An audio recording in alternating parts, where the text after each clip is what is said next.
Starting recording. We are good. All right. Hey, ladies, welcome to this evening's video, Get to Know Your Faculty video. My name's Kelly. I am the Chi Sigma Iota president for the 22-23 school year. And back in the fall, we surveyed students, the counseling student body, and found that students really had an interest in getting to know their faculty. So this is the first of a series of videos. I'm going to be one of the moderators. My name's Kelly Boleski. I'm a master's student here at the University of Akron. And this is Kathy Medlin, and I'm also a master's student at the University of Akron and current CSI Secretary Treasurer. So welcome, Kristen. welcome. We're so glad to have you. This is Kristen Drollinger, and she is on staff here at Akron. And we're going to take a little bit of time to get to know her. So without further ado, let's go ahead and get started. Kristen, can you tell us a little bit about your education, your work in the field, and maybe include a little bit about how you developed your professional identity? Because that's something that we hear a lot of throughout the whole program. So we'll turn it over to you. All right. Well, I am one of you. So I am an alumni of University of Akron. I'm going to age myself here. I got my bachelor's degree from University of Akron in 2009. I got it in psychology. And then got my master's. At that time, it was called community counseling. Now it's CMHC. Basically the same thing though. And I got my master's degree in 2012. And since then, I've been working in the field. During my last, obviously, 2 semesters of the master's program, I was interning at Portage Path, which is in downtown Akron. I fell in love with it. It's community mental health. I fell in love with the people there. I fell in love with my clients. A really unique thing happened where there was somebody going on medical leave for a period of time, and they needed someone to cover in their intake department. And so basically they gave me a contract. They started paying me. So I was doing and that was like the last few months of my internship, probably about 3 or 4 months. And they pretty much said, as long as you go pass your licensure exam and get your license, we have a job for you. So did that, thankfully. And so I just kept working.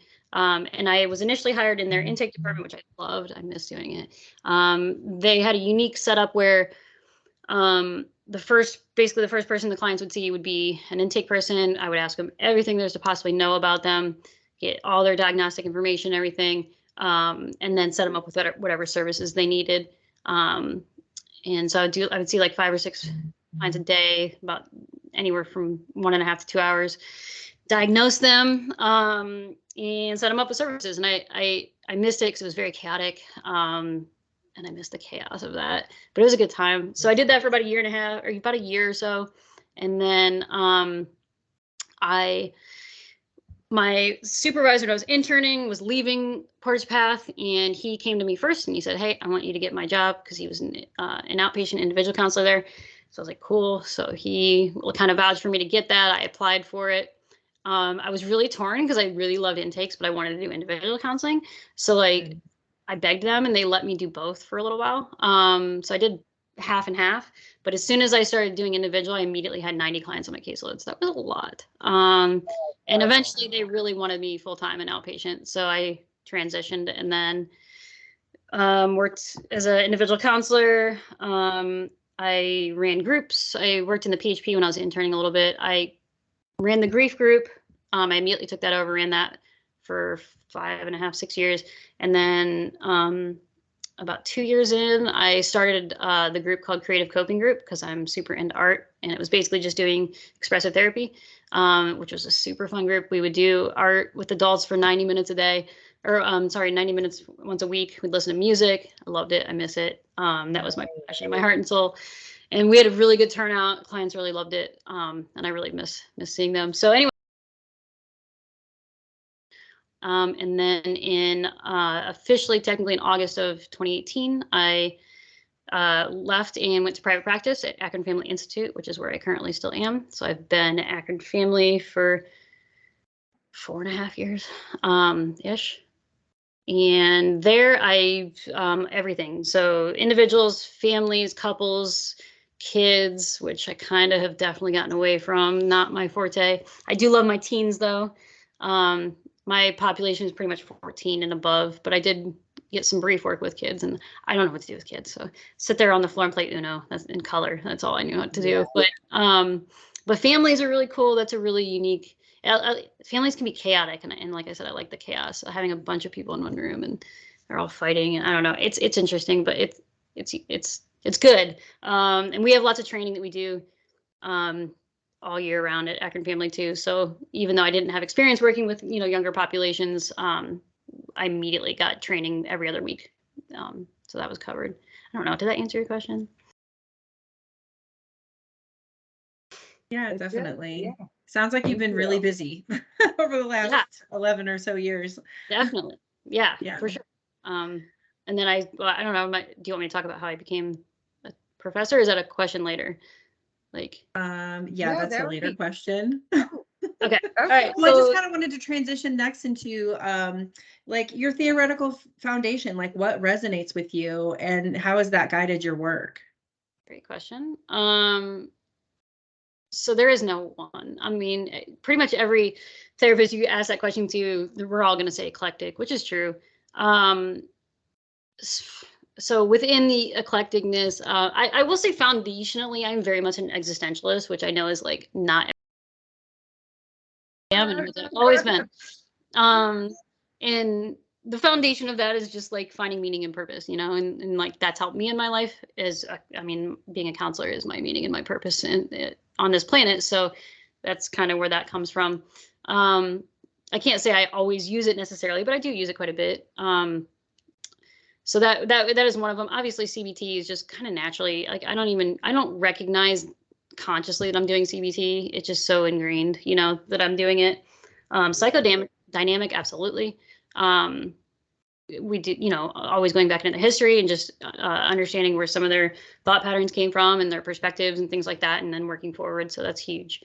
I would say those are like the three primary ones, but MI as well, motivational interviewing. The foundation of that is meeting a client where they're at, and I think that's huge. And I think that's always in the forefront, especially for new counselors. Like when you guys get in the field and stuff, it's a really like write it down on a note card and put it on like a mirror or something, because you're gonna want to feel like, oh, I know what to do with this, and like you're gonna want to like hurry up, and clients aren't always ready, and you're gonna want to feel like you're going faster than them, or like you're going to have sessions where it feels like it's not going anywhere, and you're going to feel like that pressure. Take a step back, meet them where they're at. If they're not going faster, that's okay. You just gotta back up. So I think that's huge too.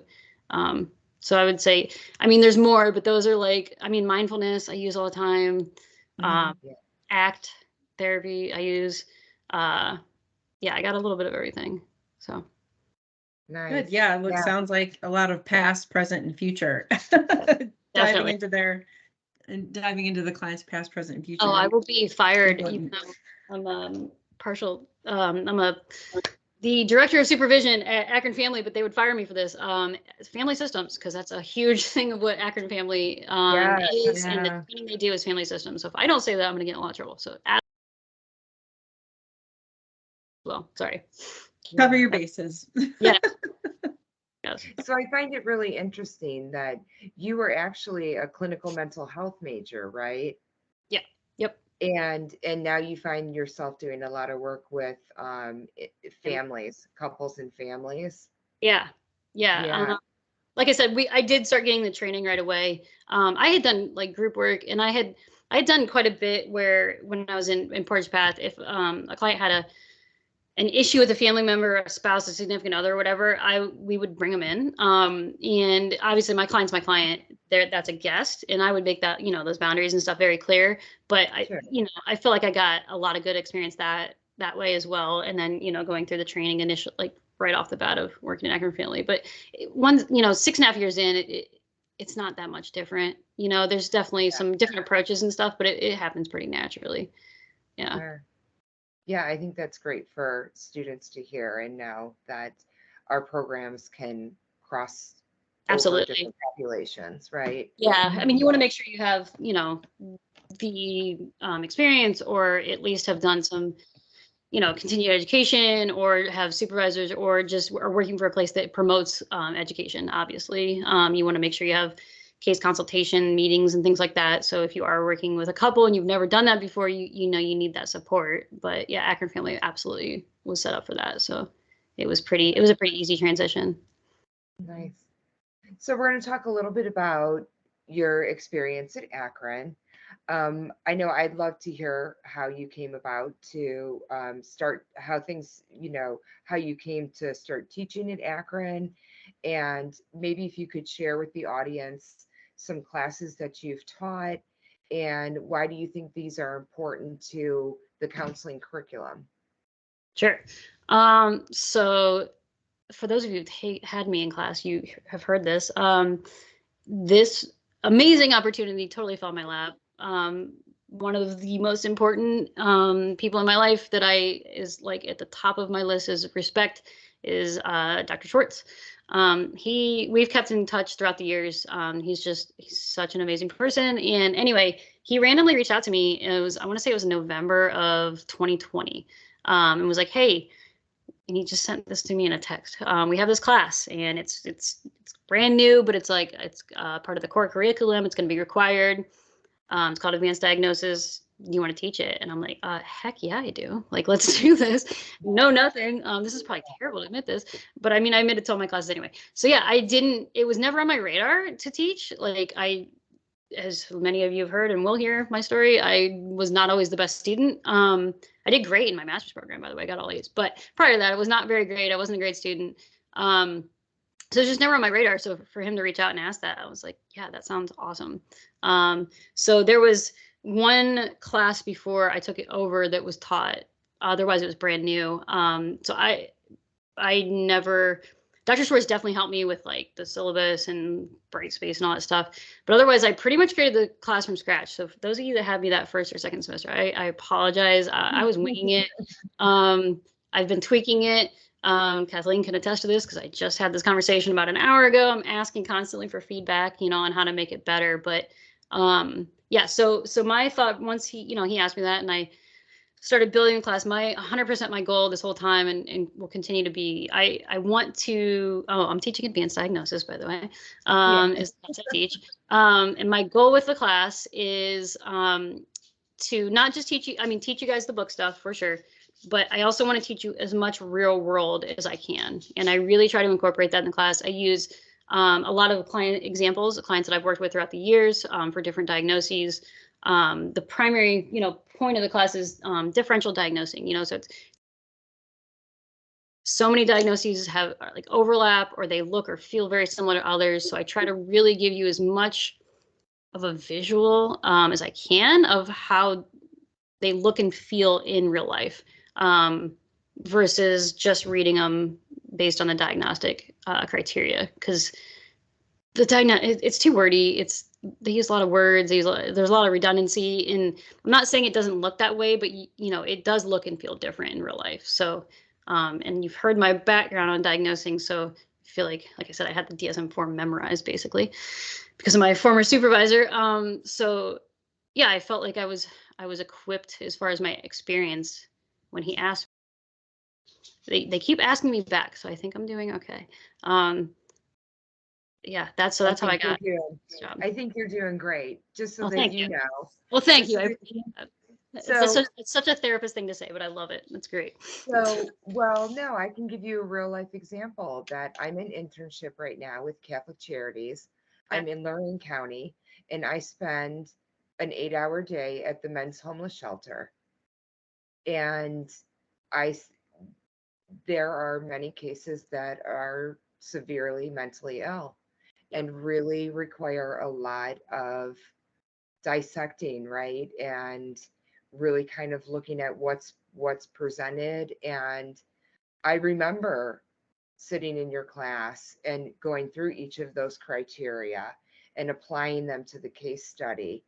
And now I can conceptualize the symptoms that are presented in front of me with the criteria because you drilled it into us. That's awesome. That's great to hear. That's like, I'm 5 semesters in now, so like I haven't gotten too much of that feedback, but like that's my goal. Like, and if I'm not getting there, I want to tweak it, and I think I have a little bit, but yeah. So like it makes sense now when you have a client, you're like, that's what she meant when there's like a vibe or a feel with the client. That's what she meant. Like if you're feeling that I'm reaching my goal of what I. Yeah, no, absolutely. Yeah, it's so helpful.